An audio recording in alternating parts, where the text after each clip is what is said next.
greatest wars in this world were fought over the box. This ain't nothing new. It ain't been changed in history.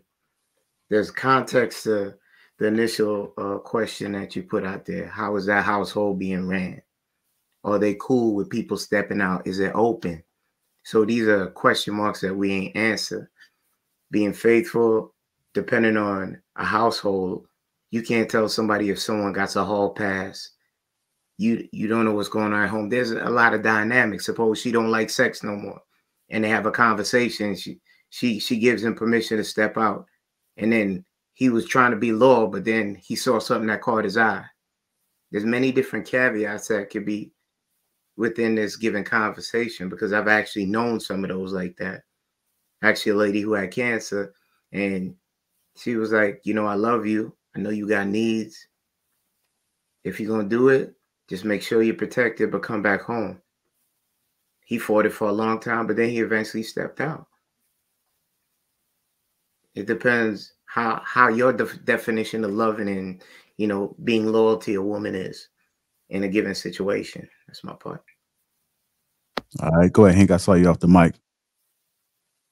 Well, I mean, the lady said a lot of nice stuff and had everything together, but she said nothing about sex. Not one thing she said was about sex in there. So she's taking care of the kids, feeding me, doing all this, but I heard nothing about the sex. So we all know that there is a such thing as sexless marriage. Those things do exist. Unfortunately, guys are dealing with it. And we know sex sells, and that's all they do is promote sex out here everywhere. Doesn't matter where you go. Sex sells. You can't even go in the sports world. They selling sex. You got the cheerleaders wearing damn near next to nothing. You go to your daughter's volleyball tournament. The college tournaments, man, they wearing nothing. These track stars, they wearing nothing. So now you seeing this, you taking all this shit in, and now you come home to this woman in flannels all goddamn day. You try to creep up on her, sneak up and get some ass. She turn the other way. Nope. Next thing you know, I'm hearing excuses. Oh, my head hurt. I'm on my period. What? I don't feel like it. I'm tired. I got a long day tomorrow. God damn it, these excuses, I done heard them. I was a victim. God damn. Come see us out. This is crazy. But when you sit there and neglect your man, turn him away, push him away, eventually, what is a man supposed to do? I talked about it before. When you go to work, Nancy over looking good. Nancy bringing that mayonnaise sandwich to you. Ow. Nancy's having good conversation. You're able to unload with Nancy. You're able to share with Nancy. And now Nancy inviting you outside of the cafeteria. You having drinks with Nancy.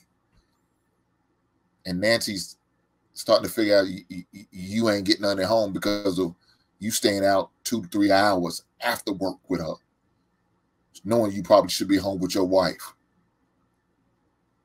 Just saying, man. Ladies, give up them goddamn cheeks. All right, go ahead, Trey Smooth. Hink made an absolute valid point, right? No matter how you spin it. Something that Kenneth said resonated too. So there's definitely some nuance here, and I think Hink tackled a good portion of it, right? So it's a different story when you're being neglected, right? And we have women that weaponize sex, right? Or they'll use it as a reward system, right? Oh, maybe if he's good, then I'll give it to him. Not understanding that that's supposed to be something that you get on a regular from your wife, right? If it's your wife, then she should understand that, right? And big problem for me is that, men do our best to perform our duties. What we see is duty. Women don't understand sex is a duty half the time. And if you don't recognize that, if you don't feel like you should please your husband, then you can't be mad at the results that you get. You can't be mad when homeboy stepping out, right? And I still do believe that people should be honest, but I understand there's some people just won't be honest because the way the system is set up, you lose everything. You go ahead and now your noodles are noodles, man. You don't get to see your children. Now she's weaponizing the children against you. And you all alone, man. You have nothing to live for at that point. You're like, damn, I don't have my kids. Now I don't have my wife. Now I don't have this beautiful home that I built for the family. I'm out of it. They still in it. Now I'm in a studio apartment eating noodles. This is my life now.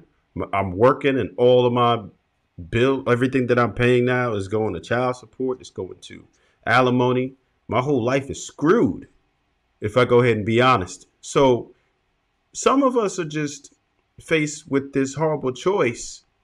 Damn, she's not trying to hear it no matter what. I still have my needs. What am I supposed to do? Am I just going to ignore my biological needs, or am I going to step out and risk it all?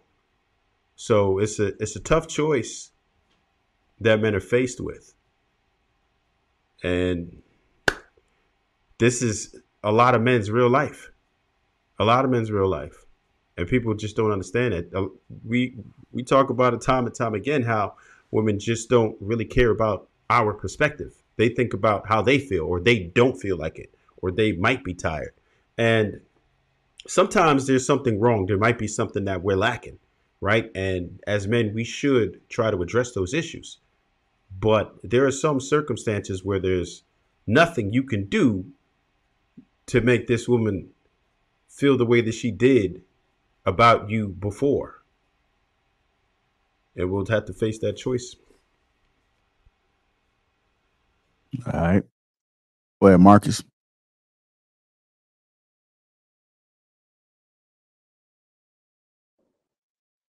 I just want to say Hink is one of the funniest people I have ever met in my life, with the seriousest faces. This dude is hilarious.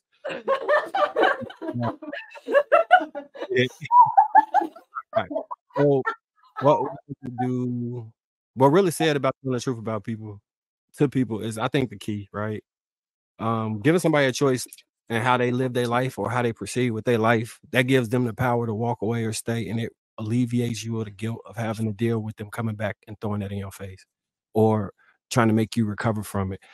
I think like somebody really need to do a study on what would make a rational man that goes to work every day, dedicates his life to his family, eventually step out to change the way we look at the dynamic between men's sexuality and women's sexuality, because it's more akin to addiction. I know Nelson, a therapist or whatever, right? But the way like addiction it works, it's kind of similar to how men operate around sex. If you really like, because it's like you have everything right there in your life perfectly, and the addiction can ruin it, and sex can do that to us, to lead to divorce and mistrust and lying and all those things. I would love to see a study done on this so we could like put this thing to bed about men just deciding like, you know what, I don't care about my family, I'm just gonna walk out, because I don't think that's what's happening. I think something else is going on. I just can't put my finger on it. But in the meantime, I think honesty the best policy. I think honesty the best policy. You give people a chance. Just give people a chance. All right.